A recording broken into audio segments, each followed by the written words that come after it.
존경하고 사랑하는 도민 여러분, 그리고 서동욱 의장님과 선배 동료 의원님 여러분, 세계를 운비하는 대도약 전남 행복시대를 만들기 위해 최선을 다하고 계시는 김영록 도지사님과 함께 여는 미래 탄탄한 전남 교육신을 위해 노력하시는 김대중 교육감님을 비롯한 공직자 여러분의 노고에 깊은 감사드립니다.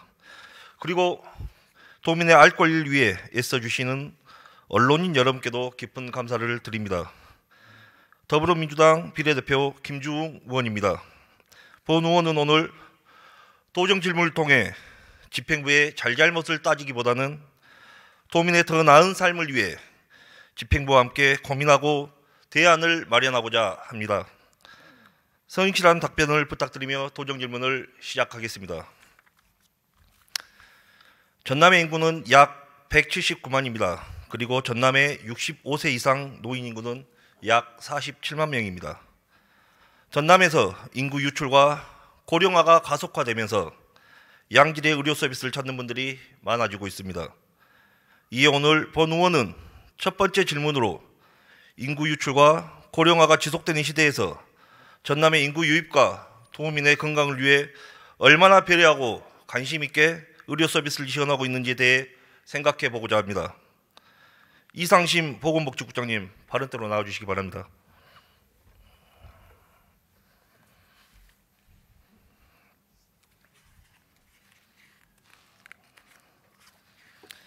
예, 국장님 반갑습니다. 보건복지국장 이상심입니다. 예.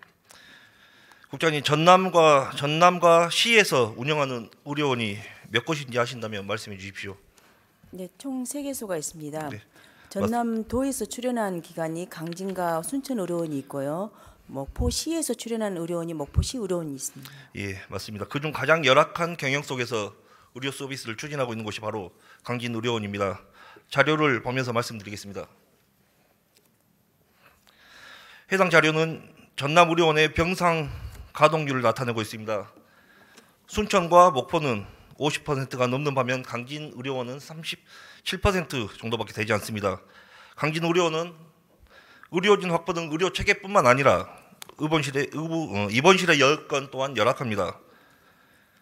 목포와 순천 의료원은 냉난방 시설을 개별적으로 갖추고 있지만 강진의료원은 냉난방 시설을 중앙에서 제어하고 있습니다. 그래서 강진의료원에 내원하시는 입원 환자분들이 항상 하시는 말씀이 냉난방 시설 때문에 더 아파서 나간다입니다. 여름에 덥고 겨울에 추운 냉난방 시설, 혹시 국장님 들어보신 적 있으십니까? 네, 지난해 의원님께서, 존경하는 김중호 의원님께서 그 의결위 심의 과정에서 강진의료원에 대해서 관심을 가져주셔서 저희도 관심 갖고 살펴보고 있습니다. 예, 국장님, 제가 작년에 말씀하신 대로 똑같은 질문을 드렸었는데 혹시 국장님 저한테 답변 어떻게 하셨는지 기억나십니까? 적극적으로 검토하겠다는 답변 드렸습니다. 네, 정확하게 회의록을 빌리자면 소요액을 파악해보고 대책도 고민해 본다고 하셨는데 혹시 소요액은 파악이 되었습니까? 네, 파악을 해봤습니다. 예, 소요액이 얼마나 들어갑니까? 정확한 소요액 한 7억, 한 8억 이내로 파악되고 있습니다. 제가 이 답변을 듣기 위해 5개월을 기다렸다는 사실도 놀랍고, 죄송합니다. 또 40개 남짓한 입원실 냉난방 시설 갖추는데 7억 8억이 든다는 사실도 놀라운데 혹시 정확한 산출 근거나 그 세부 내역이 나와 있습니까? 저희가 그 파악을 해보면은 강진의료원이 1층부터 3층까지는 개별 그 난방으로 돼 있고 냉난방으로 돼 있고요. 4층부터 7층 병실이 지금 현재 중앙 난방식으로 돼 있습니다. 그래서 거기에 총 소요되는 냉난방기 설치가 한 102대 정도가 소요됩니다. 근데 이 난방기를 설치하려면 기존에 있는 중앙 난방을 철거를 해야 되고요. 그다음에 또 전기 증설 공사가 또 필요하고 냉난방기를 구입해야 되는 이런 것들이 전부 다 파악해 보니까 총 한 7억 6천만 원 정도가 소요되는 걸로 파악됐습니다. 예, 답변 감사합니다. 그 산출 근거가 들어있는 세부 내역을 본 의원에게 꼭 제출해 주시기 바랍니다. 네, 그렇게 하겠습니다. 그럼 앞으로 이제 그 7억 6천 정도 예산이 소요된다고 하셨는데 앞으로는 어떻게 대처를 하실 계획이십니까? 그 의원님, 저희도 강진의료원이 그 3개 의료원 중에서 가장 좀 취약하지만 꼭 필요한 공공의료 시설이기 때문에 다각적인 방법으로 지금 지원을 하고 있습니다. 그래서 연간 한 100억 원 내외로 국도비가 지원되고 있는데 그 강진의료원에 대해서는 저희가 간호사들이 거기에서 정주하기 위해서는 좀 시설이 필요하다 해서 간호사 기숙사를 한 60억 정도 들여가지고 지금 국비를 받아서 안료를 했고요. 그 다음에 의사 숙소, 의사분들이 전부 다 그 정주 여건이 안 좋다고 해서 안 오시기 때문에 그분들에게 정주 여건이나 좀 개선해 보자 해서 77억을 들여가지고 국비를 받아서 지금 진행 중에 있습니다. 근데 냉난방 시설도 이 기능 보강 사업으로 하면은 지방비만 하는 것보다는 가급적이면은 국비가 60% 지원되기 때문에 연차적으로 차근차근 요 사업들이 진행된 다음에 국가에 건의해서 받아오는 전략적으로 좀 접근하려고 지금 검토 중에 있습니다. 그렇다면 그 시기가 어느 정도 될까요? 지금 저희가 의사 숙소가 2025년에 77억 원 사업이 완료되기 때문에 2026년도부터는 그 냉난방 시설을 국비를 받아와서 할 수 있도록 적극 노력하겠습니다. 그러면 여름 두 번은 좀 더 더웁게 지내면 되겠네요. 그 당장 그래서 그분들에 대해서는 그 뭐 상황이 어쩔 수 없지만 병동 개별 제어 시스템을 전환하기 전까지는 개별 병동 간호사실에서 그 환자분들한테 맞게 적절히 잘 조정하도록 저희가 좀 이렇게 잘 살펴보도록 하겠습니다. 예, 최대한 잘 지원될 수 있도록 선풍기라도 좀 놔주십시오. 네, 잘 살펴보겠습니다. 예, 강진의료원은 도민들에게 매우 중요한 의료 시설입니다. 강진의료원에 도민들에게 필요한 의료원이 될 수 있도록 만전을 기해 주시기 바라면서 다음으로 강진의료원 응급 환자 및 응급실 의료진 보호에 관한 내용을 보겠습니다. 자, 자료를 보시면 응급실에 관한 법률 제31조 5를 보시면 응급실 출입 제한의 내용이 있습니다. 응급의료의 기관의 장은 적절한 출입 통제를 위하여 출입이 허용된 보호자에게 출입증 등을 교부해야 하며 보호자의 성명, 출입 목적, 입실 및 퇴실 일시, 연락처, 발열, 기침 여부 등을 기록 관리해야 한다고 명시되어 있습니다. 자, 또한 코로나와 같은 감염에 제일 취약하고 확산되기 쉬운 응급실 출입을 꼭 통제하여 감염의 확산을 막아야 합니다. 자료를 보시겠습니다. 현재 타병원의 응급실 경우 환자의 팔찌나 환자의 목걸이에 바코드를 새겨서 그곳으로 문을 열 수 있게 출입 통제 장치가 잘 되어 있습니다.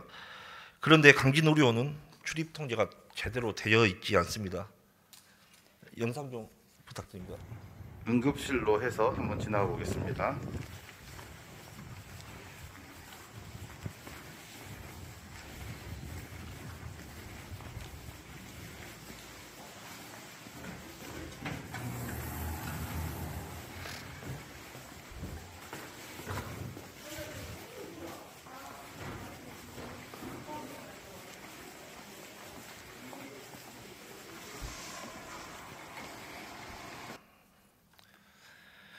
자, 영상 속의 주인공은 그 어떤 통제 없이 응급실을 출입하였습니다. 해당 영상을 통해 알 수 있듯이 강진의료원 응급실 출입문은 전혀 통제가 되지 않고 있는데 병원을 쉽게 오갈 수 있는 통로로만 이용되고 있습니다. 통로로 이용되고 있는 것이 현실입니다. 국장님, 이 부분에 대해서는 어떻게 생각하십니까? 네, 정의원 의원님께서 말씀하시다시피 응급의료 관련 법에 따라서 응급실이 지금 감염병 예방 등을 위해서 출입이 통제를 해야 맞습니다. 그리고 저희가 도내에서 응급의료기관 출입 통제를 해야 될 대상 기관이 지금 현재 한 37개소인데요. 지금 저희가 한번 다 조사를 해봤더니 35개 기관은 이미 출입 통제 시스템을 설치를 해서 운영하고 있는데 한 2개소가 안 되고 있어서 이 기회를 통해서 즉시 응급실 출입자 통제를 철저히 하도록 안내하고 지금 개선 중에 있습니다. 혹시 그 두 개가 강진의료원과 순천의료원입니까? 순천의료원은 아닙니다. 아, 순천은 아니고요. 네. 그럼 바로 이 즉시 한 저것은 군데는 민간병원입니다. 이 즉시 저것은 바로 개선이 되는 거죠? 네, 바로 개선하도록 조치하겠습니다. 예, 국장님 듣고 싶은 답변 감사합니다. 네, 앞으로 들어가셔도 열심히 좋습니다. 하겠습니다. 예, 감사합니다. 감사합니다.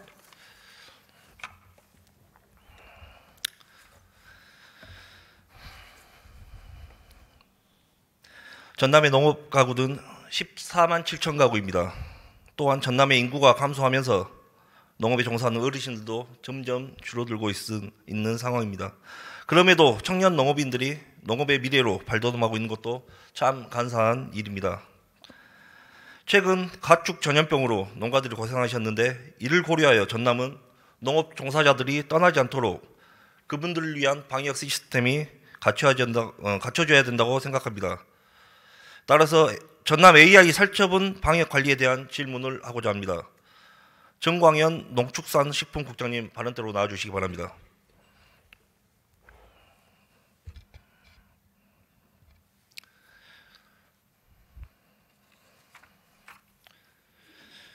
농축산식품국장 정광현입니다. 예.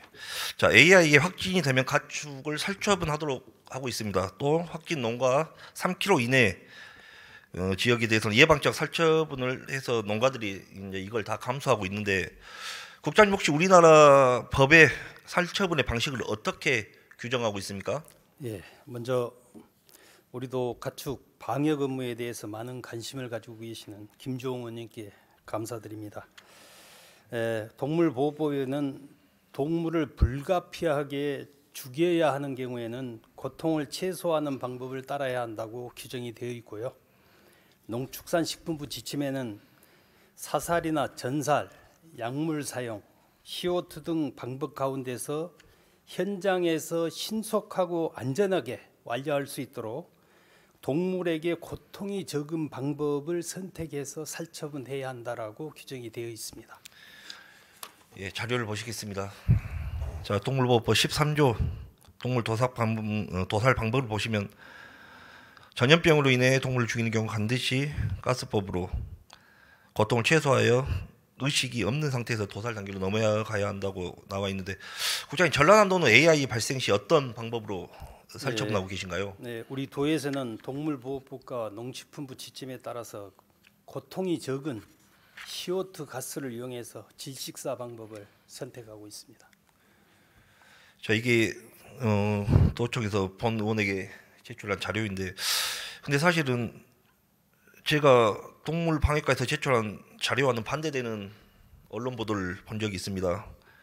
제가 본 뉴스는 2022년 영암군의 고병원성 AI 살처분 현장을 다뤘는데, 안타깝게도 전라남도가 살처분 지침을 지키지 않았다는 사실을 1년이 지난 시점에서 지난 2023년 12월 전주 MBC에서 적나라하게 보도를 했습니다. 이와 관련해서 전주 MBC 측과 통화를 해봤는데요. 평소 고병원성 AI 발생 살처분에 관심이 많던 기자분이 전남의 피해 농장주 분과 연결되면서 보도를 했다고 합니다. 혹시 그 영상 보신 적 있으십니까? 네, 저도 봤습니다. 예, 시간 관계상 영상의 내용은 저도 말씀드리지 않겠습니다. 자, 전남도에서 제출한 자료와 언론 보도의 내용이 왜 다른지 말씀해 주십시오.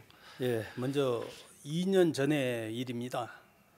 우리 도내에서 그 AI 그 발생 농장에서 그 살처분 현장 관리 감독이 조금 미흡했습니다. 이러한 살처분 영상이 타도 소재 방송사를 통해서 도민들에게 알려져서 혼란을 야기한 점에 대해서 매우 송구스럽게 생각을 합니다. 그 이후에 우리 도에서는 즉시 그 재발 방지 대책을 수립을 했습니다.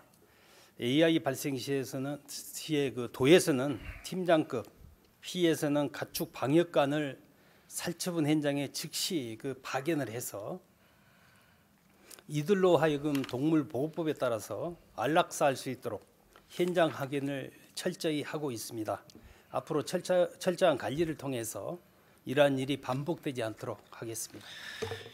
혹시 그 해당 살처분 담당 업체와 당시 책임자들은 어떻게 조치를 하셨습니까? 예, 지금 살처분 처리 규정을 위반한 그 해당 업체는 경찰에 고발이 되어서 현재 조사 중에 있고요. 그 저희 그 도의 그 살처분 참여를 제한하고 있습니다. 예, 알겠습니다.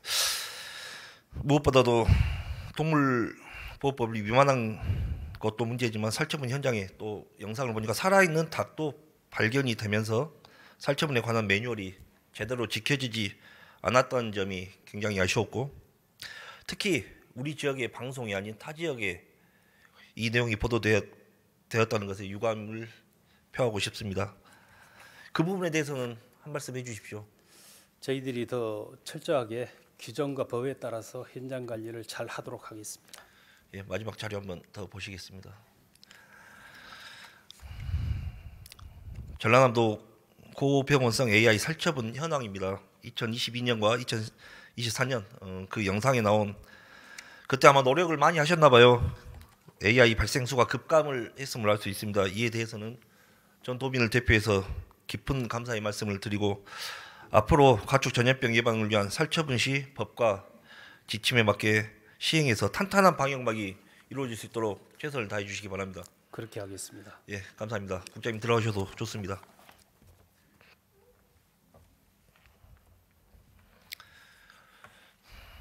최근 정부가 대통령 주재 민생토론회와 국무총리 의료개혁 대국민 담화를 통해 전라남도 국립의대 설립 추진을 확정했습니다.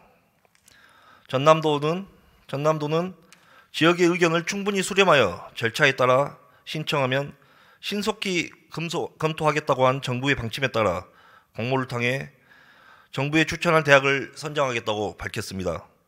그러나 일부 지역에서 전남도 공모는 권한이 없는 행위라면서 의대 설립 권한이 있는 교육부에 직접 신청하고 전남도 공모에는 참여하지 않겠다고 밝혔습니다.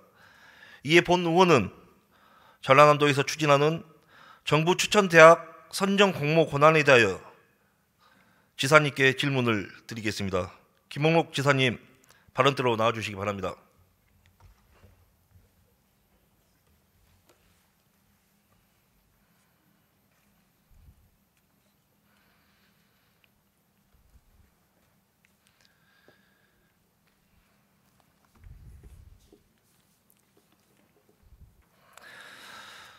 지사님, 전남도가 어떤 권한으로 정부 추천 대학 선정 절차를 추진하는지에 대해 많은 도민들이 궁금해하고 있습니다. 답변을 부탁드립니다. 예, 존경하는 김종 의원님께서 전남도 국립의과대학 유치에 대해서 깊은 관심을 가지고 도정 질문을 해주신 데 대해서 깊이 감사의 말씀을 드립니다. 전라남도가 정부의 요청에 의해서 지금 국립의과대학을 어느 대학으로 할 것인지 이렇게 선정해서 중앙에 보고를 하는 과정에서 어떻게 하겠느냐 하는 것이고 권한이 있느냐 없느냐 여러 가지 의견들이 있습니다. 방금 전에 정영균 도의원님께서도 누차 말씀이 계셨습니다마는 이 부분은 아까도 말씀드렸다시피 전라남도가 그동안의 의과대학 유치를 위해서 우리 도의원님들과 함께 많이 뛰고 노력을 했습니다. 그 과정에서도 중앙에 갔을 때 많은 부처, 많은 국회의원님들 또 국회 주요 당직자분들께서도 항상 깊은 관심을 가져주지만은 어디로 해야 되느냐, 전라남도가 선정하면 어떻겠냐, 심지어 그런 이야기까지도 있었고 그럴 때마다 저는 그런 부분들에 대해서 우리가 선의의 경쟁은 열심히 하지만은 선정되면은 우리 도민들은 그 결과에 따를 것이기 때문에 너무 그 여러 가지 부작용을 너무 걱정하지 마시고 기회만 주시면은 전라남도에서 그런 후유증이 없도록 잘 추진하겠습니다 하는 말을 항상 드렸습니다. 그리고 싸운다고 이야기하지 마시고 우리 전라남도가 그동안에 너무나 이 문제에 의과대학이 없는 도가 어디가 있습니까? 그러니까 그 염원을 표출을 한 것이고 선의의 경쟁을 한 것이다 이렇게 이해를 해주십시오 하고 말씀드리면은 또 많은 분들이 그 부분에 대해서는 이해를 했습니다. 그래서 전라북도하고 비교해 보면 인구는 전라남도가 조금이라도 많은데 전라북도에는 의과대학 2개가 있습니다. 그런데 전라남도는 1개도 없기 때문에 이런 부분이 있어서는 아까 제가 보건의료기본법을 말씀드렸습니다마는 국가와 지방자치단체는 모든 국민의 기본적인 보건의료 수요를 형평에 맞게 충족시킬 수 있도록 노력해야 된다 이렇게 이야기를 했고 또 지역보건법에는 인력의 양성 확보 이런 부분에 대해서도 노력해야 되고 국가 및 지방자치단체는 지역 주민의 건강 상태에 격차가 발생하지 아니하도록 필요한 방안을 마련해야 된다. 이런 방안을 마련한 것에 있어서 가장 중요한 부분이 의료 완결성의 사령탑 역할을 할 수 있는 국립의과대학이 가장 중요하다. 그리고 이런 면에서는 국가도 지방자치단체도 같이 노력해야 된다. 이렇게 돼 있다는 말씀을 드리고, 정부가 대통령 말씀과 정부 총리 담화문에 의해서 전라남도고 하라 하고 3월 20일 날 정부가 공식적으로 발표가 있었지 않습니까? 그래서 그 전 같으면 모르지만 이미 정부에서 그렇게 정부 각 부처에 합의한 담화문에 의해서 전라남도가 하도록 했는데, 전라남도가 그것을 어렵다 하고 못하겠다고 중앙에 교육부에서 해주세요 그렇게 했을 때 교육부가 과연 하겠느냐? 왜 전라남도는 정부 요청대로 어렵다고 하고 그것을 못한다고 하면 중앙은 어떻게 하겠느냐? 이런 반론만 돌아올 수 있고, 결국은 차일필 시간 가고 하면서 이 문제가 표류하다가 안 되는 확률이 대단히 높다. 오히려 우리는 아무리 힘들더라도 전라남도에서 정부 요청을 받았으면은 어렵지만은 양 지역의 의견을 잘 수렴해가고 의견을 들으면서 양 지역이 좀 더 자제할 건 자제하고 이렇게 하면서 이 문제를 풀어가야 되는데, 제가 보기에는 오히려 우리 정치권이 문제를 더 증폭시키는 측면이 없지 않아 있다. 저는 이렇게 생각하고, 그런 면에서 앞으로 우리 정치권과도 더 대화를 많이 하겠다 하는 말씀도 드리고, 저는 행정에 많이 경험이 있습니다. 또 국회에도 있어 봤고, 제가 법적인 변호사 자격증은 없는 사람이지만은 나름대로 행정에 하면서 법적인 측면에 대해서 주의를 많이 했기 때문에 이 부분에 있어서는 확신을 합니다. 정부가 정식 요청을 해서 전라남도가 추천해서 이렇게 선정해서 수정해서 보고했을 때 그 행위 자체도 못하게 한다. 그러면 자치단체의 권한 그 정도도 못하면 왜 자치단체가 있으며, 모든 중앙 정부의 일들이 사실 자치단체의 보조하에서 하는 일들이 얼마나 많은데요. 그래서 그 부분은 다시 한번 말씀드리지만 적법하고 타당하고 또 그 책무를 도지사가 소홀히 하거나 중앙에 다시 넘기는 일은 할 수 없다. 제가 중앙에도 좀 의견을 구해봤습니다만은 중앙에서는 담화문에 나온 대로 하면 된다 하는 게 답변입니다. 그리고 복지부 장관도 최근에 만났을 때 그렇게 이야기를 하면서 전라남도가 공모하고 있는 부분에 대해서도 공감을 표시를 했습니다. 예, 지사님 답변 감사합니다. 들어가셔도 좋습니다. 그래요? 좀 더 물어보시지 않고요? 저도 시간이 별로 없어요.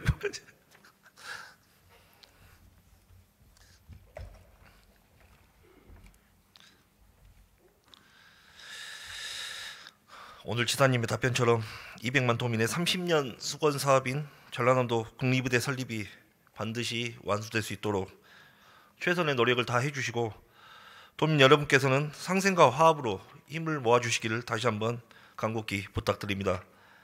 이어서 질문 이어가겠습니다. 다음으로는 전라남도 교육청 백도연 교육국장님 발언대로 나와주시기 바랍니다.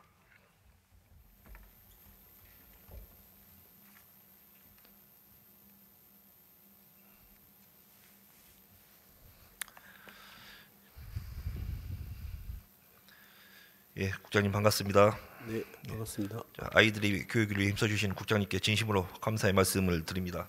자, 아이들은 자라는 꿈나무입니다. 초중고 학생들에게 교육도 중요하지만 그만큼 먹는 것도 중요합니다. 그렇다면 우리 학생들이 중요한 부분인 식사를 담당하는 직원분들의 근무 환경은 어떤지 영상을 시청하겠습니다.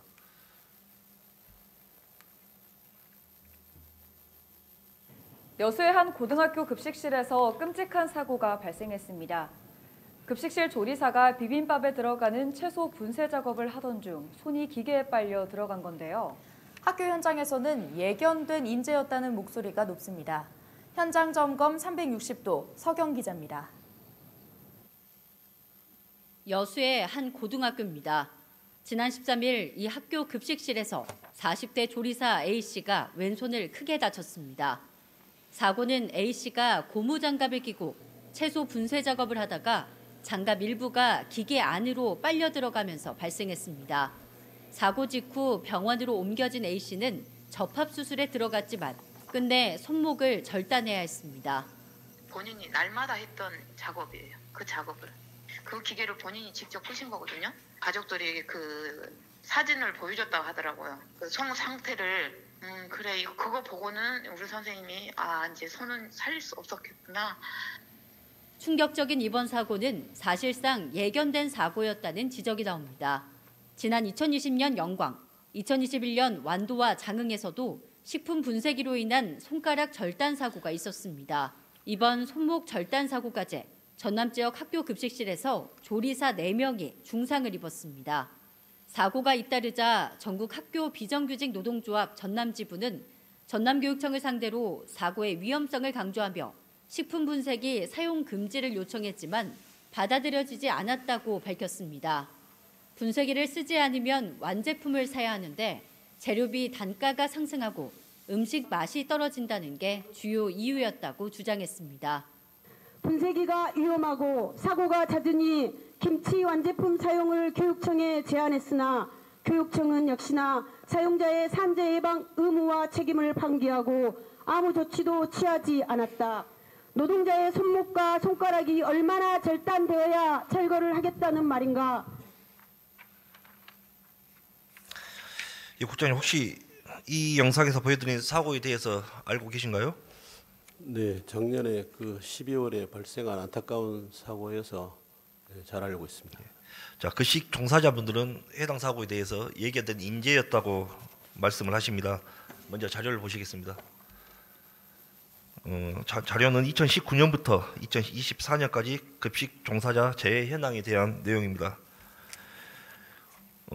2021년까지 내용은 방금 뉴스 영상에서 나왔는데 혹시 2022년의 두 건에 대해서는 알고 계신가요? 네, 알고 있습니다. 예, 각각 어떤 사고였나요?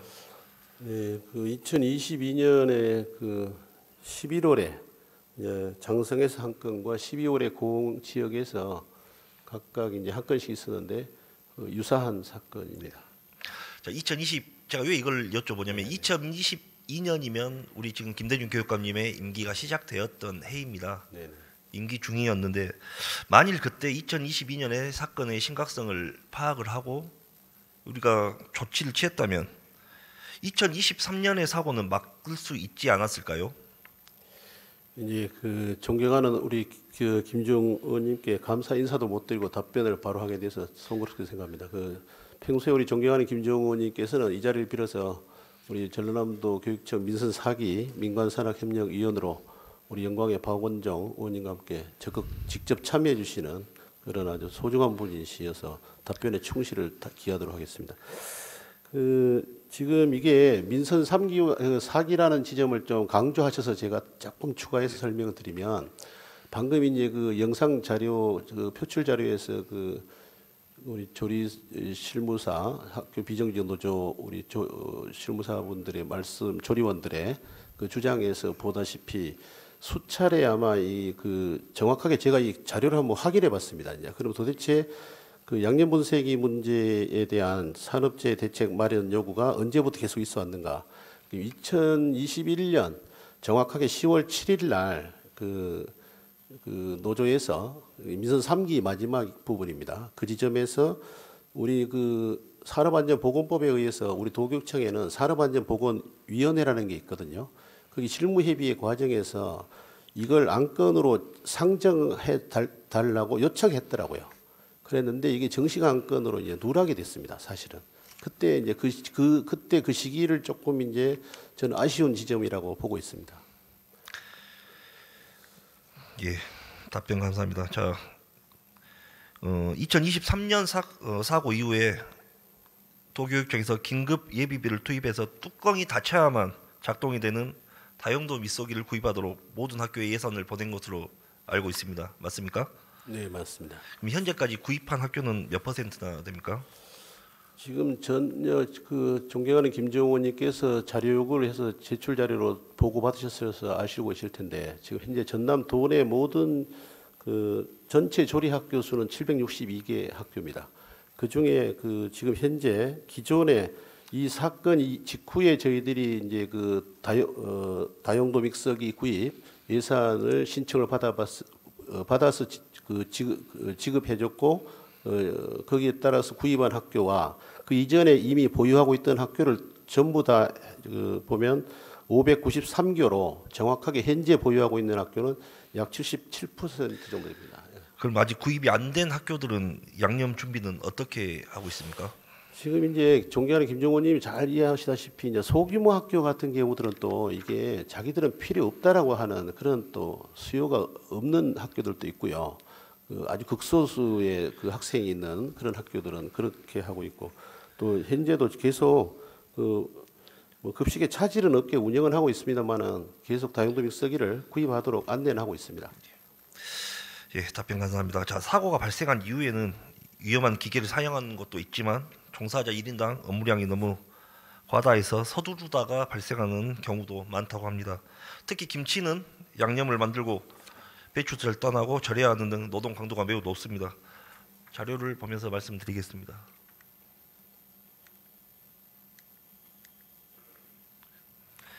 자, 보여드린 자료는 2023년 제1회 전라남도교육청 산업안전보건위원회에서 상정된 안건입니다. 이를 보시면 급식 종사자의 안전성을 높이기 위해 급식 노동자의 근골격계 질환 예방과 산업 재해예방을 위한 김치 완제품 사용 권장이라는 안건이 있습니다. 구체적인 제한사항은 김치 완제품 사용으로 급식 노동자의 노동 강도 완화 및 근골격계 질환 예방과 산업재해 예방을 위해 김치 완제품 사용 적극 권장 공문 시행이었습니다. 근데 합의는 되지 않는 걸로 알고 있는데, 자, 또 하나의 자료를 보시겠습니다. 이 자료는 전라남도 급식실의 김치 완제품 사용 현황 자료입니다. 양념 분쇄기 사고 이후 이제 뚜껑 달린 그 믹서기를 보급한 것은 매우 잘하신 일이라고 생각합니다. 근데 안전은 어느 정도 확보가 됐을지 몰라도 그 전에 사용했던 분쇄기보다는 노동의 시간이 길어지기 때문에 노동의 강도나 쌓인 피로도는 더 높아질 수도 있다는 생각을 해봅니다. 자, 번호는 교육으로 지역 소멸을 극복할 수 있다는 김대중 교육감님의 발상과 추진에게 적극 공감하고 지지합니다. 우리 아이들이 즐거운 학교생활을 하기 위해서는 교권, 업무 환경 등 그 구성원들의 처우 역시 매우 중요합니다. 그래서 현재 762개의 초중고 학교 중 약 233개의 학교에서 김치 완제품을 사용하고 있는데 급식 노동자들의 안전과 노동 강도의 완화를 위해서 나머지 학교도 김치 완제품을 사용하는 것이 가능하겠습니까? 존경하는 김종호님이 다 파악하셔서 아시겠지만 현행법으로는 학교 단위에서 얼마든지 학교 운영위원회 심의를 거쳐서 학교장이 결정하면 김치 완제품으로 전환해서 사용하는 것은 가능합니다. 절대적으로 가능한데 학교마다 약간씩 직종에 따라서 이해 차이도 있는 것 같고요. 또는 이제 제일 중요한 이제 아까 우리 김종훈이 말씀하신 것처럼 학생들이 공부하는 것보다 먹는 것이 굉장히 중요한 지점 아닙니까? 근데 수요자들의 만족도에 대한 문제들도 다소 이제 발생하고 있다고 아마 담당자들이 파악하고 있는 것 같습니다. 그래서 이 부분에 대해서는 우리가 이제 17개 시도 중에서 5개 시도가 교육감 권장 사항으로 공문을 시행해서 이제 김치 완제품을 구입하는 시도들이 있긴 한데 우리 지금 담당 부서에서는 이 부분을 조금 더 신중하게 지금 계속 검토하고 있어서 이번 이제 존경하는 김종호님 질의를 통해서 다시 한번 저희들이 돌아가서 이 부분을 다시 한번 검토를 면밀하게 하도록 하겠습니다. 네, 검토를 하고 반드시 그 결과는 본회의에게 알려주시기 바랍니다. 네, 그렇게 하겠습니다. 제가 김치 완제품을 예로 들어 이야기했지만 앞으로는 그 밖의 위험 요소들을 제거하여 급식 종사자분들 또 우리 학교 구성원들의 업무 환경이 많이 개선될 수 있도록 노력하여 주시기 바랍니다. 예, 이상입니다. 국장님 들어가셔도 좋습니다.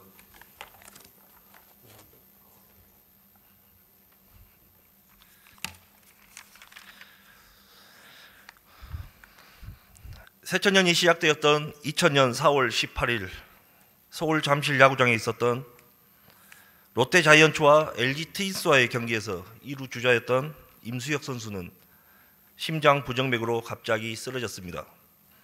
그 어떤 조치도 이루어지지 않은 채 병원으로 실려갔던 임수혁 선수는 10년간 투병 생활을 하다가 2010년 하늘나라로 떠났습니다. 하지만 그의 죽음은 결코 헛되지 않았습니다. 그의 사고 이후 야구를 비롯한 많은 종목의 후배들은 응급구조사와 구급차가 대기하고 있는 안전한 환경에서 경기를 할 수 있게 되었고, 심폐소생술에 대한 관심이 높아지면서 이웃의 소중한 생명을 살리는 사례들이 점점 늘어나고 있습니다. 특히 그가 세상을 떠난 이듬해였던 2011년 경기도 중 심장 부정맥으로 쓰러졌던 제주 유나이티드 FC의 신용록 선수는 즉각 이루어진 상대팀 선수의 심폐소생술과 의료진의 도움으로 경기장에 배치된 구급차를 타고 병원으로 옮겨져 사고 50일 만에 의식을 되찾는 기적을 낳았습니다. 존경하고 사랑하는 도민 여러분, 그리고 손호국 의장님과 선배 동료 의원님 여러분, 김영록 지사님과 김대중 교육감님을 비롯한 공직자 여러분, 아무리 작은 사고라도 정치와 행정은 간과하고 예변해서는 안 됩니다. 그것을 반면교사로 삼아 다시는 같은 일이 반복되지 않도록 해야 합니다.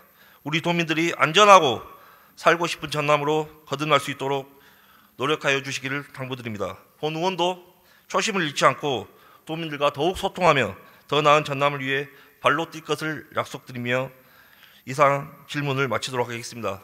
경청해 주신 모든 분들께 진심으로 감사드립니다.